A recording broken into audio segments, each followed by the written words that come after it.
আমি যদি ফোনটাকে একটু ওপর দিকে করি দেখতে পাচ্ছি এইদিকে চলে যাচ্ছে, আমি যদি ফোনটাকে একটু এইদিকে করি এরকম হচ্ছে, আমি একটু ডানে যদি ফোনটাকে একটু মানে হালকা করে যদি বাঁকা করি এরকম হচ্ছে, আমি যদি এদিকে করি এটা কিন্তু এরকম হচ্ছে। তো মোটামুটি এটা কিন্তু একটা ম্যাজিক।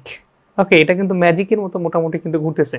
আসসালামু আলাইকুম প্রিয় দর্শক, ভিডিওর শুরুতে কিন্তু আমি ছোট্ট একটা ক্লিপস আপনাদেরকে দেখিয়ে দিয়েছি। সেটা হচ্ছে যে মোবাইল আমি যদি এদিকে করি এটা কিন্তু অপর দিকে যাচ্ছে, এদিকে করলে অপর দিকে, অর্থাৎ সবগুলো আইকন কিন্তু এলোমেলো হয়ে গেছে, ডিসপ্লেটা কিন্তু অন্যরকম হয়ে গেছে। সো এটা আমি কিভাবে করলাম আপনাদের কাছে দেখিয়ে দেবো। শুরু করার আগে ছোট্ট একটা অনুরোধ করে নেব, আপনি যদি আমার চ্যানেলে নতুন দর্শক হয়ে থাকেন এবং এরকম ইন্টারেস্টিং ভিডিও দেখতে আপনি যদি ভালোবেসে থাকেন, তাহলে প্লিজ আমার চ্যানেলটি সাবস্ক্রাইব করে পাশে থাকা বেল আইকনটি অল করে দেবেন এরকম নতুন নতুন ভিডিও পাওয়ার জন্য। তো চলুন কথা বাড়াবো না, আপনাদেরকে প্র্যাকটিক্যালি আমি দেখিয়ে দিচ্ছি।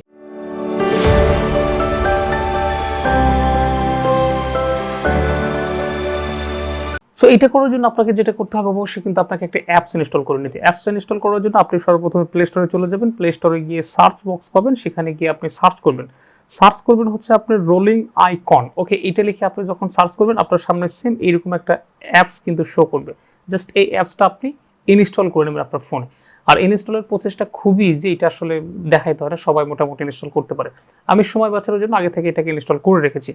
ওকে, এই অ্যাপসটা যখন আপনার ফোনে ইনস্টল হয়ে যাবে, এরপরে জাস্ট আপনি এটাকে ওপেন করে দেবেন। এই অ্যাপসটা যখন ওপেন হবে, অ্যাপসটা ওপেন হওয়ার পর আপনার কাছ থেকে কিছু পারমিশন চাইবে, সেই পারমিশনগুলোকে আপনি অ্যালাউ করে দেবেন।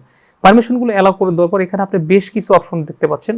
সো আমি যদিও বেশ কিছু অপশন নিয়ে মূলত আজকে আলোচনা করব না, আজকে আমি শুধু দেখাবো যে আমি আপনাদেরকে ভিডিওর শুরুতে যে ক্লিপসটা দেখিয়েছি মূলত আমি সেটা কিভাবে করলাম।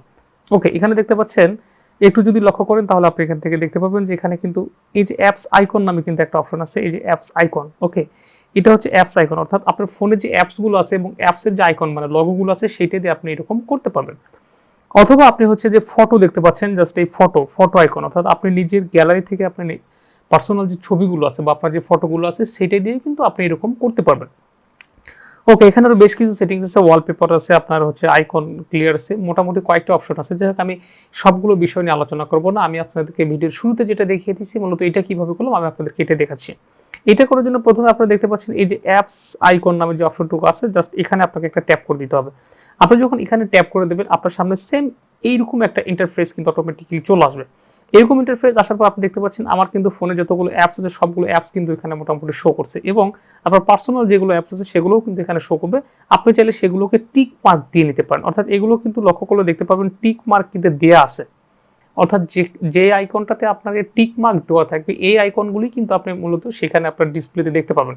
যেগুলো টিক মার্ক দেওয়া থাকবে না আপনি সেগুলো কিন্তু ডিসপ্লেতে দেখতে পারবেন না। সেক্ষেত্রে আপনাকে যেটা করতে হবে, বাদ বাকি যে অ্যাপসগুলো আপনার আছে সেই অ্যাপসগুলো সবগুলো আপনি টিক মার্ক দিয়ে নেবেন। সো আমি টিক মার্ক দিয়ে নিচ্ছি। জাস্ট টিক মার্ক দেওয়ার জন্য জাস্ট একটা করে আপনার এই অ্যাপসটুকুর উপরে জাস্ট একটা ট্যাপ করে দেবেন। ট্যাপ করলে এটা অটোমেটিক্যালি টিক মার্ক হয়ে যাবে। এভাবে আপনার ফোনে যে কয়টা অ্যাপস আছে আপনি চাইলে সবগুলো অ্যাপস এরকম করে টিক মার্ক দিয়ে নিতে পারেন। জাস্ট এরকম করে যখন আপনি টিক মার্ক দিয়ে শেষ হয়ে যাবে, মোটামুটি আমার আর মনে হয় নাই, আমার সবগুলো অ্যাপস আমি এরকম করে টিক মার্ক দিয়ে নিচ্ছি। টিক মার্ক দেওয়ার পরে আমার এখানকার কাজ শেষ। এখান থেকে আমি কি করবো, এখান থেকে জাস্ট ব্যাক করে দেবো। ব্যাক করে দেওয়ার পর এই যে স্টার্ট নামে যে অপশনটুকু দেখতে পাচ্ছেন, জাস্ট এই স্টার্ট। ওকে, আপনার সামনে কিন্তু যেহেতু আমরা ফ্রি ভার্সন চালাই সেক্ষেত্রে কিন্তু অ্যাড শো করতে পারে, অ্যাডটাকে আপনি ক্লোজ করে দেবেন। এখান থেকে জাস্ট এটাকে ক্লোজ করে দেবেন।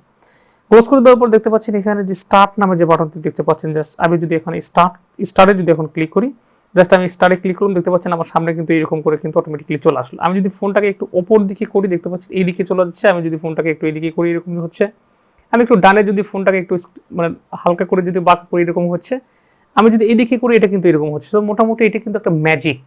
ওকে, এটা কিন্তু ম্যাজিকের মতো মোটামুটি কিন্তু ঘুরতেছে। আপনি চাইলে এখান থেকে যে কোনো অ্যাপসে কিন্তু প্রবেশ করে যাইতে পারেন। আমি যদি এখান থেকে আপনাদেরকে এক্সাম্পল দেখানোর জন্য আমি যদি জাস্ট এই যে ফেসবুক, ওকে, যে ফেসবুকটাকে কিন্তু আমি উপরে তুললাম, জাস্ট আমি ফেসবুকটাকে ট্যাপ করি, এটা কিন্তু অটোমেটিক আমাকে ফেসবুকে কিন্তু নিয়ে যাবে। আপনি চাইলে কিন্তু এখান থেকে সরাসরি ফেসবুক বলেন আপনার ফোনে যতগুলো অ্যাপস আছে প্রত্যেকটা অ্যাপসে কিন্তু আপনি ঢুকতে পারবেন। সো প্রসেসটা কিন্তু খুব ইজি। সো এটা এখান থেকে আমি ব্যাক করে দিচ্ছি। আপনি চাইলে আপনার ফোনে কিন্তু এরকম 3D, এটা কিন্তু 3D এইভাবে কিন্তু আপনি চাইলে আপনার ফোনে কিন্তু রাখতে পারেন। প্রসেসটা আমার কাছে খুব সুন্দর লাগছে এবং আমার কাছে খুব ভালো লাগছে। আপনি চাইলে এটা আপনার ফোনে অ্যাপ্লাই করে দেখতে পারেন। সো প্রিয় দর্শক, আজকের ভিডিওটি এই পর্যন্তই ছিল। কথা হবে নেক্সট পরবর্তী কোনো নতুন ভিডিওতে। ততক্ষণ পর্যন্ত ভালো থাকুন, সুস্থ থাকুন। যাবার আগে ছোট্ট একটা অনুরোধ করে যাবো, আপনি যদি আমার চ্যানেলে নতুন দর্শক হয়ে থাকেন তাহলে এরকম ইন্টারেস্টিং ভিডিও পাওয়ার জন্য আমার চ্যানেলটি সাবস্ক্রাইব করে পাশে থাকা বেল আইকনটি অল করে দিয়ে যাবেন। সালাম আলাইকুম।